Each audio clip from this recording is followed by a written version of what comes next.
Guys, I just wanted to show you some great deals that I got at Ollie's the other day. We have this coloring book, normally retails for $14.95. I got it for $2.99.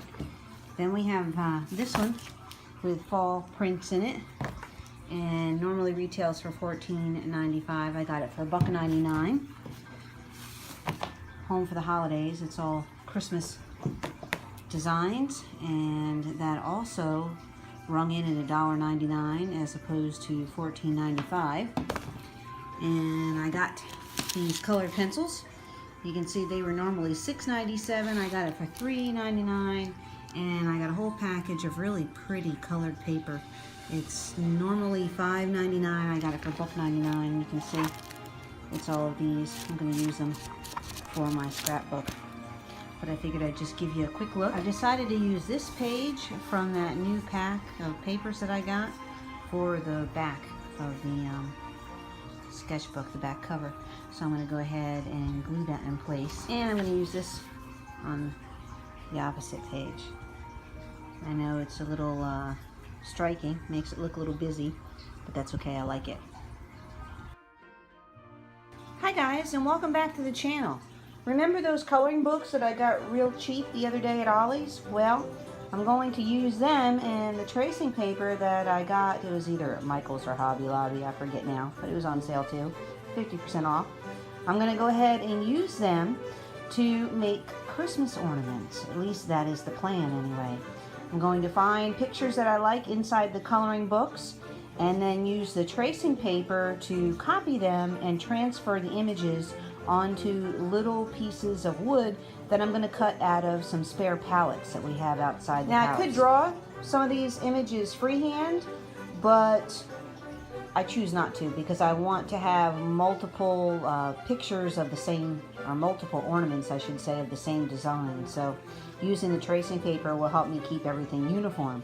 I got this idea actually from my parents. Years ago, they would do Christmas decorations and wooden cutouts for the yard the same way. They would actually look at coloring books and get ideas for images and either draw freehand the images onto wood or sculpt it into wire to make topiaries or topiaries and other decorations and things like that. So I'm going to go ahead and do similar. I'm going to try to do the tracing and transfer process using the drawing pencils I got the other day. If that doesn't work, I'll use the charcoal. But first I have to find a picture that I like. I found one yesterday of some birds in the Home for the Holidays one, and I will show you those in just a second. And I showed them to Michael. I like the birds and the deer that are in this one. See if we can find them. There we go. Those birds I think are kind of cute and would be pretty on ornaments, and they would fit nicely on the size paper that I have. And I will show you really quick, if I can find them, the deer. These are the deer that I like. I think they would be cute on ornaments too, but I know that the slats that I have on the pallets are not large enough to accommodate the deer. So I'm going to go ahead and start with the birds first to make sure the process will even work. And if it does, then I will consider getting larger wood and making a bigger decoration. Now, for those of you that never worked with tracing paper before, this is what it looks like. It's see-through almost, and you're basically putting it over top of the design, drawing around the design the way that you want it, and then using it to rub the picture onto a different surface. So we're going to go ahead and get started with that. Alright, I went ahead and sketched out the design using the tracing paper, and I didn't put as much detail in it to start, just, you know, to see if this works. I'm going to attempt to transfer it onto the sketchbook that I have and see how that works. I honestly haven't used tracing paper since I was a kid. It's been many years.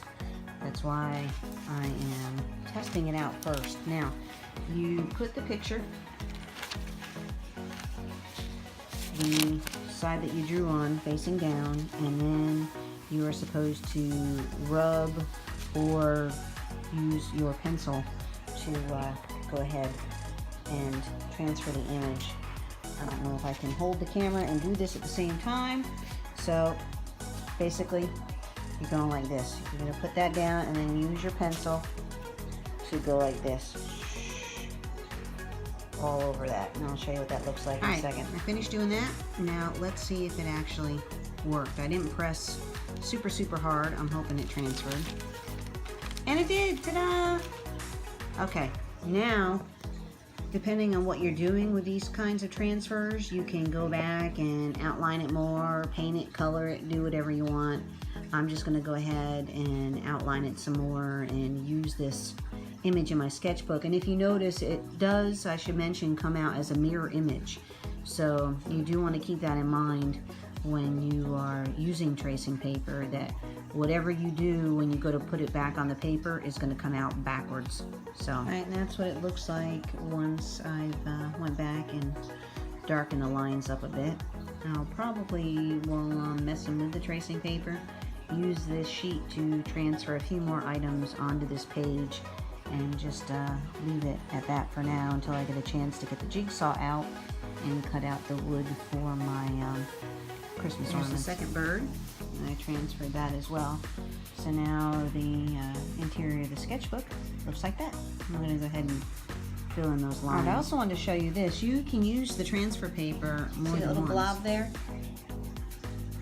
That little blob? That is actually the snowflakes that I put on there for the page inside the sketchbook. I went ahead and transferred another image onto the sketchbook paper, and now I'm going to go ahead and outline it with the calligraphy pens that we have over here. I've got a board that's going to go in between here like that so that the ink won't bleed through. And we'll see what happens. Now the kit came with 2 tips, so I'm going to go ahead and use this one. We've got the calligraphy ink, I've got a rag to clean it off, I've got some cleaner, and the different nib holders. I'm going to pick one and get started. Attaching the nib is easy. You just slide it into the circular outline that's in there. Alright, that's what the picture looks like with the calligraphy ink on it, using the nib tips. My baby doing calligraphy. We're a crafty household.